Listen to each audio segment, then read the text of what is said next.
Welcome to Box Recaps. Today I'm going to explain the movie The Princess Diaries, released in the year 2001. The film starts with the introduction of a 15-year-old girl named Mia Thermopolis, who is a shy and socially awkward girl. She lives in San Francisco, and her mother is a painter. Due to being socially conscious, she does not have many friends at her school, and as a result, is very unpopular as well. So she often gets bullied by a popular girl and a cheerleader named Lana Thomas. Mia is friends with a Jewish girl named Lily Moskovitz. This girl is also as much of an introvert as Mia. Mia has a crush on a handsome boy named Josh Bryant. This boy also happens to be Lana's friend, the girl who bullies Mia. Mia sees the two making out and starts to imagine herself in Josh's arms in place of Lana. At school, there is a debate competition, and Mia goes against Josh. Josh is a very confident and popular guy, so he has no problem addressing larger crowds. He goes on to make everyone cheer and laugh with the points he puts forward. When Mia comes to the rostrum to speak, she starts stuttering and the whole class makes fun of her.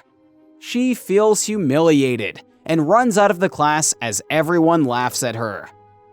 When she gets home, she finds out that her grandmother has come to San Francisco from Genovia, and she wants to see Mia. Her grandmother has never contacted them, so Mia is a little confused as to what she wants from them now. The next day, Mia goes to the address given to her, and when she reaches it, she is amazed to see that it's the mansion. She is welcomed by the servants, and they lead her to her grandmother. They start talking, and Mia then gets to know that her grandmother is actually the Queen of Genovia. It is a small kingdom in Europe. Her grandmother tells her that her father was the crown prince of Genovia, and now that her father is dead, she is the next in line for the throne. The information is too much to take for her, and she thinks that her grandmother is joking. But she soon realizes that this is not the case. She is shocked to know that she is a princess. She is then told that she is going to have to move to Genovia, and there she is going to have a completely different life than she is living now. Mia gets overwhelmed by all of this information and runs away, saying she does not want to be a princess. When Mia gets home, she confronts her mother for not telling her that they belong to a royal family. Her mother tells her that she and her father agreed that after the divorce, Mia was to live with her mother, so she could have a normal life. They planned on telling her when she was to turn 18, but because of her father's untimely demise, she now carries a responsibility, so they had to tell her. The next day, we see that Mia, her mother, and the Queen have a meeting to discuss the matter. The Queen says that she is going to train Mia on how to act like a princess before she can introduce her to the world as a princess. The plan does not sit well with Mia, and she refuses. However, her mother gets her to agree that she will attend classes in which she will be trained, and she can then decide if she wants to be a royal. She is then told that she has to keep it as a secret. The Queen appoints the head of security, named Joe, who is to ensure that Mia stays safe until she is declared to the world as a princess. The Queen gifts a limo to Mia, which she is going to use to go to her school. On the way to school, Mia picks up Lily, who is surprised and at the same time fascinated by the car. After school that day, Mia goes to a car workshop where Lily's brother works, and he has a crush on Mia, who does not seem to show any interest in him. Mia then goes to the mansion for her first lesson on being a princess. The Queen critiques her looks and tells her assistant that it needs to be changed. The Queen also teaches Mia about having a good posture and hygiene that a princess should possess. Mia is taught all the royal etiquettes. It becomes her routine. After school, she goes to the mansion for her lessons every day. Now that Mia is busy, she hardly gets to spend any time with her friend Lily, and she starts to feel lonely.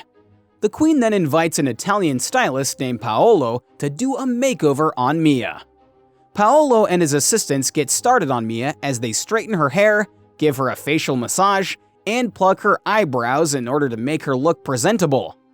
The stylist then goes on to break Mia's glasses and makes her wear lenses. After everything is done, Mia is presented in front of the queen, and she seems impressed by her new look.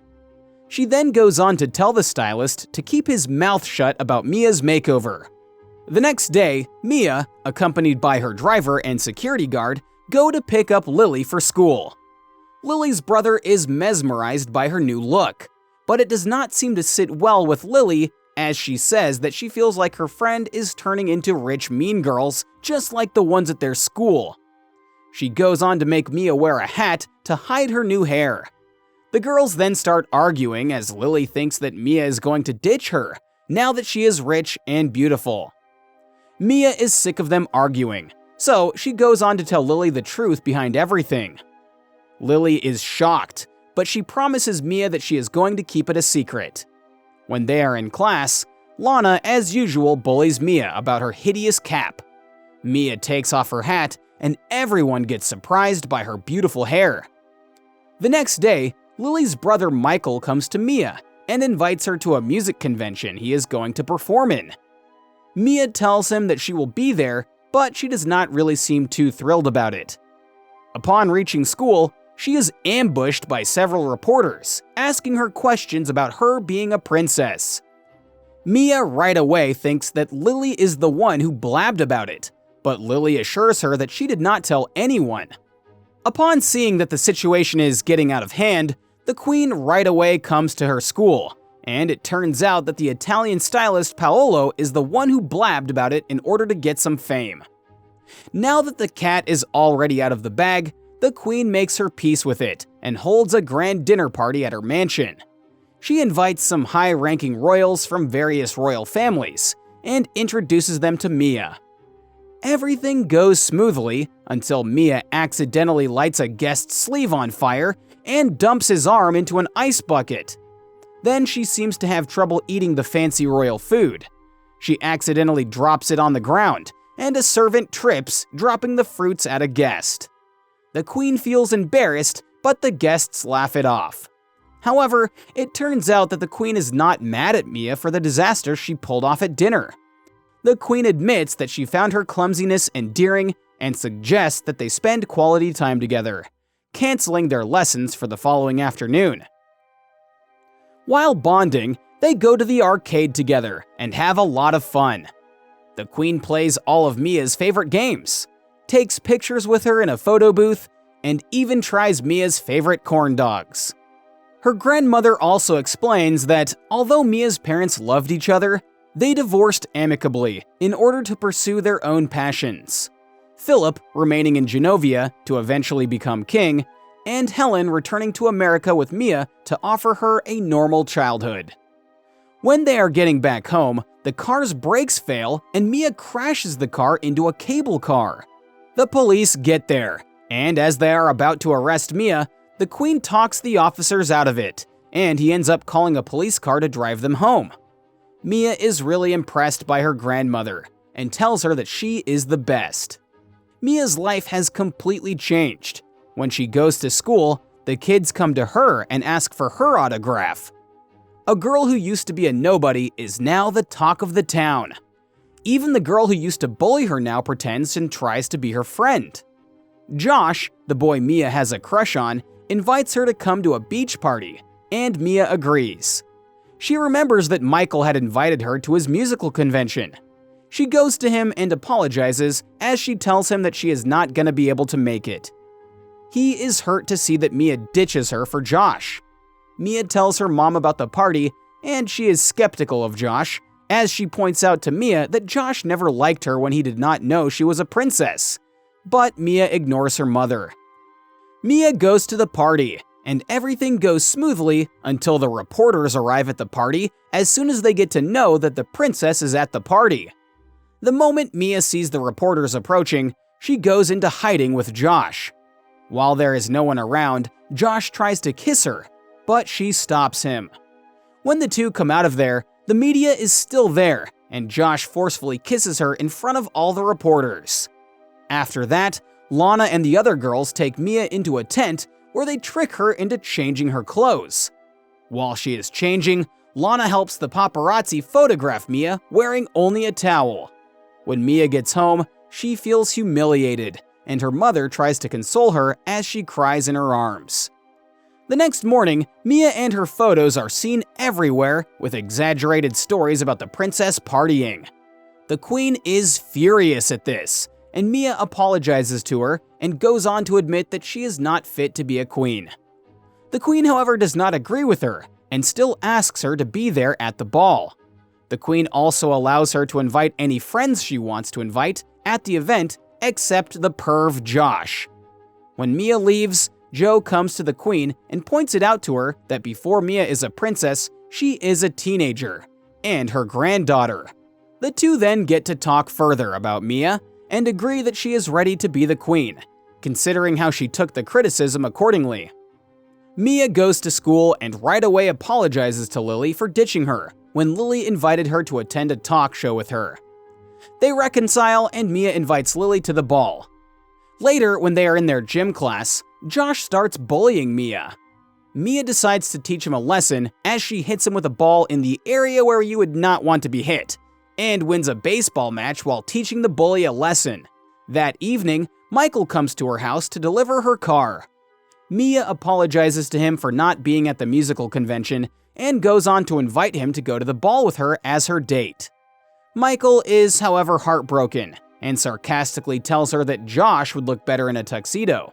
Mia is with some of her nerdy friends when Lana, alongside other popular girls, makes fun of them.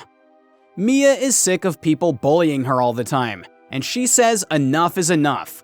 She goes on to smother ice cream on Lana's dress and embarrasses her bully in front of everyone as they laugh at Lana. That evening, the queen apologizes to Mia for being harsh at her, and goes on to ask her to give a proper speech at the ball to renounce her title to the people at the ball. The queen then gives Mia a diary, telling her that her father wanted to give her that diary on her 16th birthday. After the queen leaves, Mia starts to feel stage fright, and she runs away to Colorado, being scared of screwing up and disappointing her grandmother in front of all of the people at the ball. She starts getting overwhelmed by all of the sudden responsibility. She has now decided that she is going to leave. After she has packed her bag, she reads a letter from her father in which he has explained to her the importance of being courageous as a royal. He further wrote that he loves her mother and Mia the most. Mia is touched by her father's words, so she decides to go to the ball. She made a commitment to everyone that she will be at the ball. It starts to rain as she drives to the ball. To her bad luck, the car yet again breaks down on the way. Meanwhile, Michael receives a pizza with "sorry" written on it. As he realizes that Mia is actually making an effort for him, he decides to go to the ball. Mia, on the other hand, does not know what to do in the middle of the road with a broken car. Just as she is about to give up, Joe arrives and picks her up. When Mia doesn't arrive for a long time, the queen starts the speech. In the middle of it, she sees Mia drenched from head to toe, ready to talk. So she leaves the stage for her.